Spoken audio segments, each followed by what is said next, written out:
വഖഫ് ബോർഡുമായി ബന്ധപ്പെട്ട് പാളയ ഇമാം നടത്തിയ പ്രസ്താവന, വഖഫ് സ്വത്ത് അള്ളാഹുവിൻ്റെ സ്വത്താണ്, അതിലാരും കൈകടത്താൻ വരണ്ട എന്നൊക്കെ ചോദിച്ചുകൊണ്ട് അത് മതസ്വാതന്ത്ര്യത്തിനെതിരാണ്, ഈ എതിർക്കണം എന്നൊക്കെ പറയുന്നത് അവരുടെ മതസ്വാതന്ത്ര്യത്തിനെതിരാണ് എന്നൊക്കെയാണ് പറയുന്നത്. മുൻപത്തെ ആളുകൾ കുറേ നാളുകളായി അവർ കഷ്ടപ്പെട്ടുണ്ടാക്കിയത് ആരോ കൊണ്ടുപോകുന്നത് നോക്കി നിൽക്കേണ്ടി വരുന്ന പാവപ്പെട്ട ജനങ്ങൾ. അള്ളാഹുവിന് എന്തിനാണ് സ്വത്ത്? അല്ല, അള്ളാഹു ഈ തരം സ്വത്തുക്കൾ കൈയടക്കുന്ന ആളാണ് അള്ളാഹുവെങ്കിൽ ആ അള്ളാഹുവിനെ കൊള്ളക്കാരെന്ന് വിളിക്കാൻ എനിക്ക് മടിയില്ല. കാരണം സാധാരണക്കാരായിരിക്കുന്ന ആളുകൾ പണം കൊടുത്തു വാങ്ങിച്ച ഭൂമി, ആ ഭൂമി കൊള്ളയടിക്കുന്ന ആളാണോ അള്ളാഹു? ഞാൻ മനസ്സിലാക്കിയിരിക്കുന്നത് അങ്ങനെയല്ല തിരിച്ചിരുന്നത്. പക്ഷെ അങ്ങനെയാണ് ഇമാമിന്റെ ഭാഷയിൽ പറഞ്ഞാലേ, ഇത്തരം ഇമാമുകളാണ് കേരളത്തിന്റെ സാമൂഹ്യ അന്തരീക്ഷത്തെ മലീമസപ്പെടുത്തിക്കൊണ്ടിരിക്കുന്നത്. അദ്ദേഹം പറയുന്ന വഖഫിന്റെ ഭൂമിയാണ്, അള്ളാഹുവിന്റെ ഭൂമിയാണ്. ഇയാൾ പറയുന്നതിന് എന്ത് തെളിവുള്ള വാസ്തവത്തിൽ? ഇയാൾക്ക് ഇത് പറയാൻ എന്താ അധികാരമുള്ളത്? ഇതെങ്ങനെ വഖഫിന്റെ ഭൂമിയാവുക? മുൻപത്തെ 600 പേരും വീട്ടുകാര് സാധാരണക്കാരായിരിക്കുന്ന ആളുകൾ കഷ്ടപ്പെട്ടുണ്ടാക്കിയിട്ടുള്ള പണം കൊണ്ട് 3 സെന്റ് മുതൽ 5 സെന്റ് വരെയുള്ള ഭൂമി വില കൊടുത്ത് ഫാറൂഖ് കോളേജിന് വാങ്ങിച്ച ഭൂമി, അതെങ്ങനെ അള്ളാഹുവിന്റെ ഭൂമിയാവുക? അത് അവരുടെ ഭൂമിയല്ലേ? ആ ഭൂമി ഇപ്പൊ നമുക്ക് പല സ്ഥലങ്ങളിലും ദേവസ്വം ഭൂമി എന്നൊക്കെ പറയാറുണ്ട്. ആ ദേവസ്വത്തിന്റെ ഭൂമികൾ എങ്ങനെയാ? അതാത് സ്ഥലത്ത് പണം കൊടുത്ത് വാങ്ങിച്ചവരാണ് ആ ഭൂമി. ആ ദേവസ്വത്തിന്റെ ഭൂമിയൊന്നും അല്ലാതെ ഇന്നിപ്പോ അവര് ചിലപ്പോൾ ടാക്സ് അടയ്ക്കുന്നുണ്ടാവും. അതിന്റെ അപ്പുറത്ത് ഒരു പങ്കും അവര് സമ്മതിച്ചില്ല. ഇപ്പൊ ഇമാമിനെ പോലുള്ള ആളുകൾ ചെയ്യുന്നത് കേരളത്തിലെ പൊതുസമൂഹത്തിലെ പറ്റിക്കുകയാണ് വസൂൽ ചെയ്തുകൊണ്ടിരിക്കുന്നത്. അത് ഇമാം മാത്രമല്ല, ഇമാമിന് കൂട്ടു നിൽക്കുന്ന ചില രാഷ്ട്രീയ നേതാക്കന്മാരുണ്ട്. കേരളത്തിൽ 19 ആക്കി ഒരു 7-8 വേറെയും പോയിട്ടുണ്ട്. എന്തിനാ ഈ സാധനങ്ങൾ പോണ അവിടേക്ക്? ഇന്ത്യൻ പാർലമെന്റിൽ പോണ എന്തിനാണത്? അവിടെ ചെന്ന് മുനമ്പത്ത് പോയിട്ട് പ്രസംഗിച്ച ആളുകളുണ്ട്.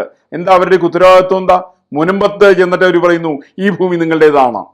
അതിനുശേഷം അവര് ഇമാമിന്റെ പാളയത്തിൽ ചെന്നിട്ട് പറയുന്നു ഈ ഭൂമി അള്ളാഹുവിൻ്റെതാണ്.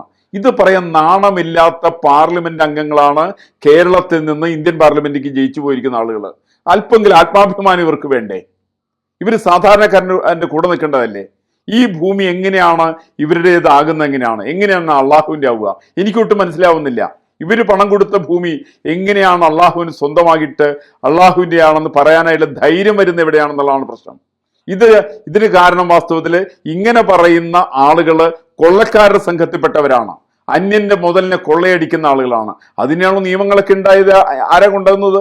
പണ്ഡിറ്റ് ജവഹർലാൽ നെഹ്റു തുടങ്ങിയിട്ട് മൻമോഹൻ സിംഗിലൂടെ, നരസിംഹറാവിലൂടെ മൻമോഹൻ സിംഗിലേക്ക് എത്തിച്ചേർന്ന് ഹിന്ദുവിന്റെയും ക്രിസ്ത്യാനിയുടെയും ഭൂമി മുഴുവൻ മുസ്ലിമിൻ്റെതാക്കി മാറ്റുന്ന ചില കുതന്ത്രങ്ങളാണ് അതിനെ സംബന്ധിച്ചുള്ളത്. നമുക്കറിയാൻ പറ്റില്ല. ഇപ്പൊ നമ്മളിരിക്കുന്ന ഭൂമി ഇവിടെയുള്ള മറ്റേ ഏതെങ്കിലും വഖഫ് ബോർഡുകാരൻ പറയാണ് ഈ ഭൂമി ഞങ്ങളുടേതാണെന്ന് പറഞ്ഞിട്ടുണ്ടെങ്കിൽ അത് വഖഫിന്റെയാണ്. അല്ലാന്ന് തെളിയിക്കേണ്ട ബാധ്യത പിന്നെ ഈ വീട്ടുടമസ്ഥന്റെ ആണ്. ഇതിന്റെ ഉടമസ്ഥൻ പോയിട്ട് കേസ് കൊടുക്കണം. ഈ തരത്തിൽപ്പെട്ട കാര്യങ്ങൾക്ക് അംഗീകാരം വേണമെന്നാണ് ഇമാം പറയുന്നത്. അതിനു വേണ്ടിയിട്ട് പാർലമെന്റ് അംഗങ്ങൾ ഒപ്പിടണം എന്നാണ് ആവശ്യപ്പെടുന്നത്. അവിടെ പോയിട്ട് അതിനുവേണ്ടി കൈ പൊക്കണം എന്നാണ് ആവശ്യപ്പെടുന്നത്. ഈ തരത്തിൽ ഇമാം പറയുന്ന സമയത്ത് തെറ്റാണെന്ന് പറയുവാനുള്ള തൻ്റെ ഇടം കേരളത്തിലെ പാർലമെന്റ് അംഗങ്ങൾക്കുണ്ടോ? ഇത് തെറ്റാണെന്ന് പറയാനുള്ള ഒരു ധൈര്യം കേരളത്തിലെ അസംബ്ലി അംഗങ്ങൾക്കുണ്ടോ? ഈ 2 സാധനങ്ങളും നട്ടെല്ലില്ലാത്ത ചില സാധനങ്ങളാണ്. അവിടെ പാവപ്പെട്ടവൻ അവന്റെ കിടപ്പാടം നഷ്ടപ്പെട്ടാല്, അവന്റെ സ്വന്തം കിടപ്പാടത്തിൽ നിന്ന് ഇറങ്ങിപ്പോയാൽ അതിനെ സംബന്ധിച്ച് ഇവർക്ക് ആർക്ക് യാതൊരു വേവലാതി അവരെ സംബന്ധിച്ചില്ല. അവരുടെ പ്രശ്നമുള്ളത് ഈ ഭൂമി വഖഫിന്റെ ആയിട്ട് നിലനിർത്തണം, ഈ ഭൂമി അള്ളാഹുവിന്റെ ആയിട്ട് നിലനിർത്തണം. ഇത് സാധാരണ ഇപ്പൊ നമ്മൾ ചില കാര്യങ്ങൾ പറയാറുണ്ട്. പഴയ കാലത്ത് ഇതൊക്കെ പറഞ്ഞ് നടക്കുവപ്പ. പഴയ കാലത്ത് പറഞ്ഞു എന്നിരിക്കട്ടെ, ഹിന്ദുക്കളെ ഇറക്കി വിട്ടാൽ, ക്രിസ്ത്യാനികളെ ഇറക്കി വിട്ടാൽ അതൊക്കെ ഇന്ത്യയിൽ നടക്കുമായിരുന്നു. അത് പക്ഷെ ഇന്ന് നടക്കില്ല. കാരണം ഇന്ന് ശക്തമായിട്ടുള്ള സർക്കാർ ഇന്ന് കേന്ദ്രം ഭരിക്കുകയാണ്. അതേപോലെ തന്നെ ആ സർക്കാരിന്റെ കൂടെ നിൽക്കാൻ രാഷ്ട്രീയം മറന്നുകൊണ്ട് കേരളത്തിൽ ജനങ്ങൾ തയ്യാറാണ്.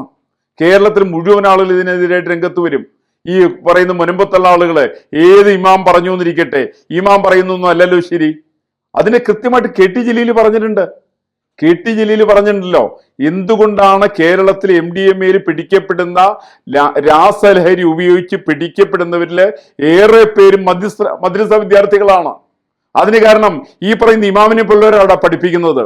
ഇവര് പഠിപ്പിക്കുന്നത് തീവ്രവാദമാണ്, മയക്കുമരുന്നിന്റെ കച്ചവടത്തെ കുറിച്ചിട്ടാണ് ഇവർ പഠിപ്പിക്കുക. അതുകൊണ്ട് ഈ പറയുന്ന മദ്രസകളിൽ പഠിക്കുന്ന വിദ്യാർത്ഥികളാണ് രാസലഹരിയുടെ വിൽപ്പനക്കാരായിട്ട് വരുന്നതെന്ന് കെ.ടി. ജലീൽ എന്ന് പറയുന്ന പഴയ സിമിയുടെ നേതാവാണ്, കേരളത്തിന്റെ പഴയ മന്ത്രി. ആ കെ.ടി. ജലീൽ പറയണമെന്നുണ്ടെങ്കിൽ എന്തായിരിക്കണം മുസ്ലിം സമൂഹത്തിന്റെ അവസ്ഥ? സാധാരണ മുസ്ലിം സമൂഹം ഇതിന്റെ വേദന അനുഭവിക്കുകയാണ്. അവരെ കൊണ്ട് ഈ ഇമാമിനെ പോലുള്ള ആളുകള് അവരെ അങ്ങോട്ട് ചൂട് കയറ്റിയിട്ട് അവരെങ്ങ് രംഗത്തേക്ക് ഇറക്കുകയാണ്. എന്താ ഇമാമിന്റെ ഉദ്ദേശം? എന്താ? കേരളത്തിൽ സാമൂഹ്യ കലഹം ഉണ്ടാക്കണം, ഇതിനു വേണ്ടിയിട്ട് മുസ്ലിങ്ങൾ രംഗത്തിറക്കണം, മുസ്ലിം ചെറുപ്പക്കാർ രംഗത്തിറക്കണം, അവനെ കൊണ്ട് സമരത്തിനിറക്കണം, അവൻ അള്ളാഹുവിന്റെ പേരിൽ അവനെ രംഗത്തിറക്കാൻ സാധിക്കണം. അങ്ങനെ വരുന്ന സമയത്ത് ക്രിസ്ത്യാനികൾ ശക്തമായിട്ട് പ്രതികരിക്കും. ചില രണ്ടും കെട്ട ക്രിസ്ത്യാനികൾ പ്രതികരിക്കാൻ നിർബന്ധമില്ല കേട്ടോ. ഇപ്പൊ നമ്മുടെ ഒരു എന്തൊരു ഇപ്പോഴത്തെ ഒരാളുണ്ടല്ലോ തൃശ്ശൂരിൽ നിന്ന് ഒരു കക്ഷി, ഓർത്തഡോക്സ് സഭയുടെ ഒരു ബിഷപ്പ്, ആ പറയുന്ന ദുഷിപ്പുകളൊക്കെ ഇറങ്ങുന്നത് ഈ പറയുന്ന അവർക്കൊക്കെ നേരത്തെ അറിയാമായിരുന്നു. ഈ പറയുന്ന വഖഫിന്റെ നിയമം ഈ പറയുന്ന ദുഷിപ്പിന് നേരത്തെ അറിയാമായിരുന്നു. പക്ഷെ അയാൾ മിണ്ടില്ലല്ലോ, അയാൾ മിണ്ടിയില്ലല്ലോ. അയാൾ ഇതിനെതിരായിട്ട് കാമെന്ന അയാൾ പറഞ്ഞിട്ടില്ല. അവസാനം ഭൂമി പോകുന്ന സമയത്ത് അയാളൊക്കെ വലിയ മതേതരത്വത്തിന്റെ വക്താക്കന്മാരായിട്ട് ക്രൈസ്തവ സഭയുടെ നേതൃത്വത്തിൽ അണിഞ്ഞുകൊണ്ട് മതേതരത്വത്തിന്റെ വക്താക്കളായിട്ട് രംഗത്ത് വരും. പക്ഷേ ഭൂമി നഷ്ടപ്പെടുന്നത് സർവ്വസാധാരണക്കാരായിരിക്കുന്ന ക്രിസ്ത്യാനിക്കാണ്. ഹിന്ദുക്കൾക്കാണ് ഈ പ്രശ്നമൊന്നുമില്ലപ്പാ. ആ പ്രശ്നം നേരിടാനായിട്ട് ഹിന്ദുക്കൾക്ക് ഇന്നിപ്പോൾ ശക്തിയുണ്ട്, ശക്തമായ നേതൃത്വം ഹിന്ദുക്കളെ സംബന്ധിച്ചുണ്ട്. അതുകൊണ്ട് ഹിന്ദുക്കൾക്ക് ഇത് പ്രശ്നം വരാൻ പോകുന്നില്ല. പ്രശ്നം വരാൻ പോകുന്നത് സർവ്വസാധാരണക്കാരായിരിക്കുന്ന ക്രിസ്ത്യാനികൾക്കാണ്. സാർ, ഇതിപ്പോ ഈ അള്ളാഹു എന്ന് പറയുന്ന ഒരു പ്രതീകമാണ്. നബിയാണ് പ്രവാചകൻ എന്നാണ് പറയുന്നത്. അള്ളാഹുവിന്റെ കാര്യങ്ങൾ അല്ലെങ്കിൽ അത് ആക്കുന്ന ഒരാളാണ് പ്രവാചകൻ, നബി എന്ന് പറയുന്നത്. ഒരു പ്രതീകമായി നിൽക്കുന്ന ഒരാൾക്ക് എന്തിനാണ് ഈ പാവങ്ങളുടെ സ്വത്തിന്റെ ആവശ്യം? അല്ല, ഇത് കൊള്ളക്കാരെന്നാണ് പറയുന്നത്. സത്യത്തില് എനിക്കിതിന് അള്ളാഹു എന്നൊരു പേര് വിളിക്കാമെന്ന് എനിക്കറിയില്ല. അന്യന്റെ ഭൂമി അകാരണമായിട്ട് തട്ടിയെടുക്കുന്ന ആളുകളെ വിളിക്കുന്ന പേര് കൊള്ളക്കാരെന്നാണ്. ഈ കൊള്ളക്കാർക്ക് വേണ്ടിയിട്ടാണ് നിയമം വേണ്ടത്. ഈ കൊള്ളക്കാരനെ ഭൂമിയിൽ നിന്ന് ഇറക്കിവിടാൻ വേണ്ടിയിട്ടാണ് വഖഫിന്റെ ഭേദഗതി ബില്ല് വരുന്നത്.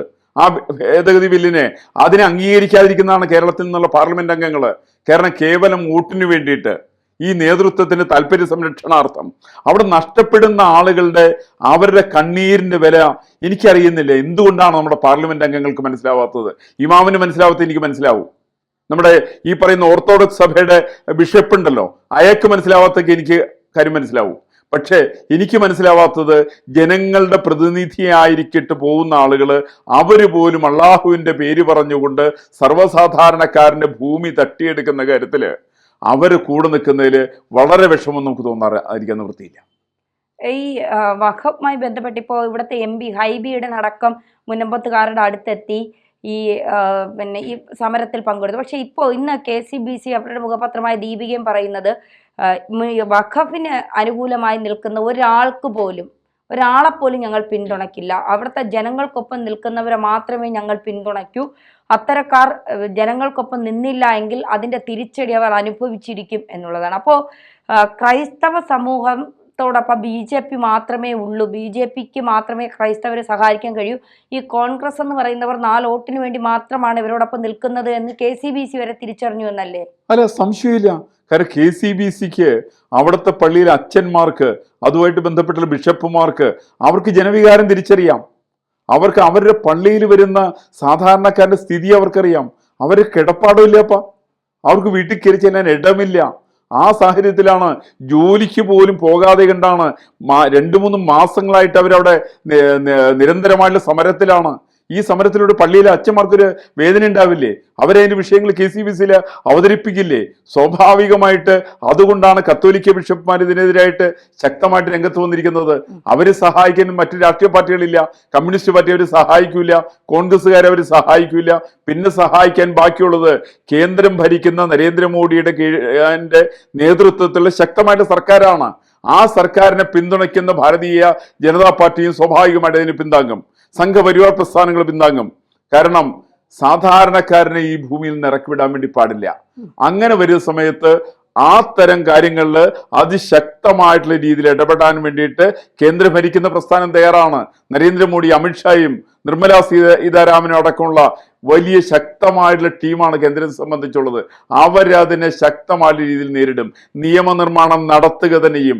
അത് ഇമാമല്ല, ഇതിനേക്കാളും വലിയ ഇമാമുകൾ പണ്ട് പറഞ്ഞല്ലോ, ഇതിനേക്കാളും വലിയ വെള്ളിയാഴ്ച പള്ളി പോയില്ല എന്ന് പറഞ്ഞ മാതിരി ഇതിനേക്കാളും വലിയ ഇമാം പറഞ്ഞാലും അത് കേന്ദ്ര സർക്കാർ പുല്ല് വില പോലും കൊടുക്കില്ല എന്നാണ് ഇതിനെ സംബന്ധിക്കുന്ന എൻ്റെ അഭിപ്രായം.